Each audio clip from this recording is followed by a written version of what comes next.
ప్రపంచ చరిత్రలో జరిగిన పెద్ద పెద్ద యుద్ధాలు ఎందుకు జరిగాయి? భూమి కోసమా? డబ్బు కోసమా? పవర్ కోసమా? Answer is yes. వీటన్నిటి కోసం యుద్ధాలు జరిగాయి.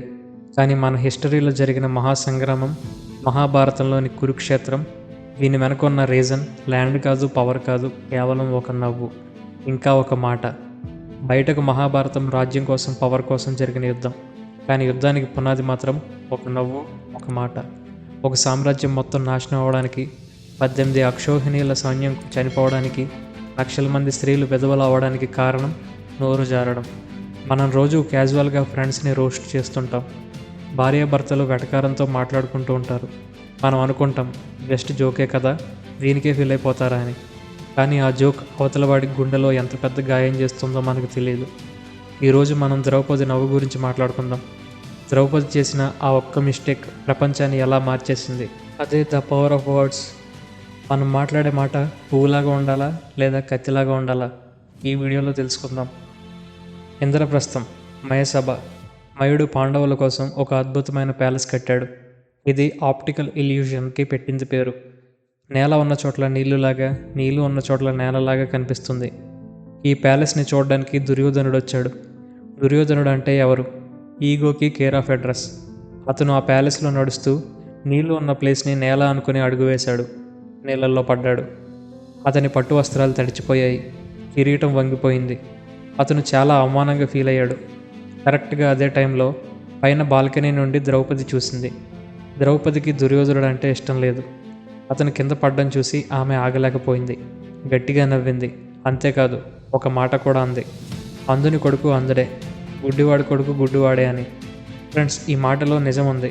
ధృతరాష్ట్రుడు గుడ్డివాడే, కానీ ఆ మాటలో దయలేదు. ఆ మాటలో వెటకారం ఉంది. ఆ క్షణంలో దుర్యోధనుడి మనసులో ఒక మంట స్టార్ట్ అయింది. అతను ఆ అవమానాన్ని భరించలేకపోయాడు. నన్ను చూసి నవ్వుతుందా? నన్ను గుడ్డివాడు అంటుందా? ఈ ద్రౌపదిని, ఈ పాండవుల్ని నేను సర్వనాశనం చేస్తాననుకున్నాడు. ఆ క్షణంలోనే కురుక్షేత్ర యుద్ధానికి బీజం పడింది.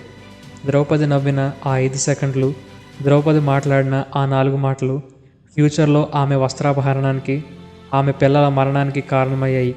నువ్వు వదిలే బాణం, నువ్వు మాట్లాడే మాట ఒక్కసారి బయటకు వచ్చాక నువ్వు తలకిందులు తపస్సు చేసినా వెనక్కి తీసుకోలేవు. ఇక్కడ ద్రౌపది క్యారెక్టర్ని మనం బ్లేమ్ చేయడం లేదు. ఆమె చాలా గొప్ప స్త్రీ. కానీ టైమ్ అండ్ కాంటెక్స్ట్ చాలా ఇంపార్టెంట్. మన పెద్దలు అంటారు, కత్తి గాయం మానిపోతుంది కానీ మాటల గాయం మానదని. దుర్యోధనుడికి భీముడు గదతో కొట్టిన దెబ్బలు తగ్గిపోయి ఉండొచ్చు, కానీ ద్రౌపది అన్న మాట అతన్ని ప్రతిరోజు చంపుతూనే ఉంది. అదే అతన్ని రాక్షసుడిగా మార్చేసింది. ఫ్రెండ్స్, సైకాలజీలో దీన్ని ఎమోషనల్ ట్రిగర్ అంటారు. మనం కోపంలో లేదా ఫన్లో ఎదుటివారి రూపం మీద, ఫ్యామిలీ మీద లేదా స్టేటస్ మీద కామెంట్స్ చేస్తాం. రే నల్లా, ఎరా పట్టతల, నీ వల్ల ఏమవుతుందరా వేస్ట్ ఫెలో, ఇలాంటి మాటలు అన్నమాట. మీకు అది చిన్న మాట కావచ్చు, కానీ అవతల వాడికి అది ఐడెంటిటీ క్రైసిస్. వాళ్ళు ఆ మాటని లైఫ్ లాంగ్ మర్చిపోలేరు. ఎంతోమంది భార్యాభర్తల రిలేషన్స్ కేవలం ఇలాంటి లూజ్ టాక్ వల్లే విడిపోతున్నాయి. ద్రౌపది లాంటి మహాసాత్వీమణికే వాక్శుద్ధి లేకపోతే ఇంత అనర్థం జరిగిందంటే మనం ఎంత జాగ్రత్తగా ఉండాలి. ఇప్పుడు ఇది మన రియల్ లైఫ్కి అప్లై చేద్దాం. ఈ మధ్యకాలంలో రోస్టింగ్ అనేది ఒక ఫ్యాషన్.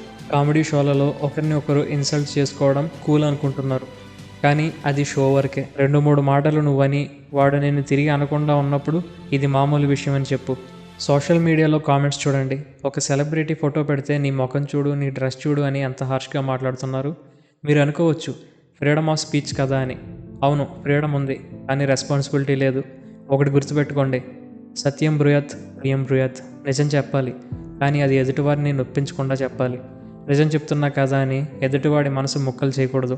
ద్రౌపది ఆ రోజు అయ్యో బావగారు పడిపోయారా, జాగ్రత్త అని ఉంటే మహాభారతంలో యుద్ధం జరిగేది కాదు, ప్రేమ పెరిగేది. దుర్యోధనుడు కూడా మారిపోయేవాడేమో.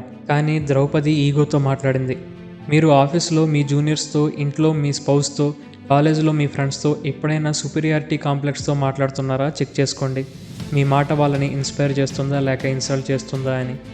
నాలుకకి ఎముక లేదు, కానీ అది మనుషుల ఎముకలు పెరగొట్టగలదు. సంబంధాలను నిలబెట్టే మాటే, కూల్చేది మాటే. మరి సరిగ్గా మాట్లాడాలి అంటే ఏం చేయాలి? మనం మాట్లాడే ప్రతి మాట ఫిల్టర్ అయి బయటికి రావాలి. సోక్రటీస్ ఒక ఫిల్టర్ మెథడ్ చెప్పారు. దీన్నే మనం 3 సెకండ్ రూల్గా వాడుకోవచ్చు. ఏదైనా మాట్లాడే ముందు 3 ప్రశ్నలు అడగండి. 1, ఈజ్ ఇట్ ట్రూ? ఇది నిజమా లేదా రూమరా? రెండోది, ఈజ్ ఇట్ గుడ్, ఇది మంచిదా, దీనివల్ల ఏమైనా ఉపయోగం ఉందా అని. మూడోది, ఈజ్ ఇట్ నెససరీ, ఇది ఇప్పుడు చెప్పడం అవసరమా కాదా అని. ద్రౌపది విషయంలో చూద్దాం. అంధుని కొడుకు అంధుడే అన్నది నిజమే, అవును. రెండోది, మంచిదా, కాదు, ఇది బాధ పెట్టే మాట. మూడోది, ఇది అవసరమా, అస్సలు కాదు, అసలు మాట్లాడాల్సిన అవసరమే లేదు. అవసరం లేని చోట మౌనం బంగారం. మూర్ఖుడికి మౌనమే అతిపెద్ద సమాధానం. మీరు కోపంలో ఉన్నప్పుడు అసలు మాట్లాడకండి. జస్ట్ 1 నుండి 10 వరకు లెక్క పెట్టండి. ఆ 10 సెకండ్ల గ్యాప్ మీ లైఫ్ని సేవ్ చేస్తుంది. ఫ్రెండ్స్, మహాభారతం మనకు నేర్పించిన గొప్ప పాఠం ఒకటే: ఆయుధాలు యుద్ధాన్ని మొదలు పెట్టవు, మాటలు యుద్ధాన్ని మొదలు పెడతాయి. ఈ రోజు నుండి ఆ ఛాలెంజ్ని తీసుకోండి. నెక్స్ట్ 24 గంటలు మీరు ఎవరిని ఇన్సల్ట్ చేయకండి. వెటకారం వద్దు, నెగిటివ్ కామెంట్స్ వద్దు. కేవలం అప్రిషియేట్ చేయండి, ఎంకరేజ్ చేయండి.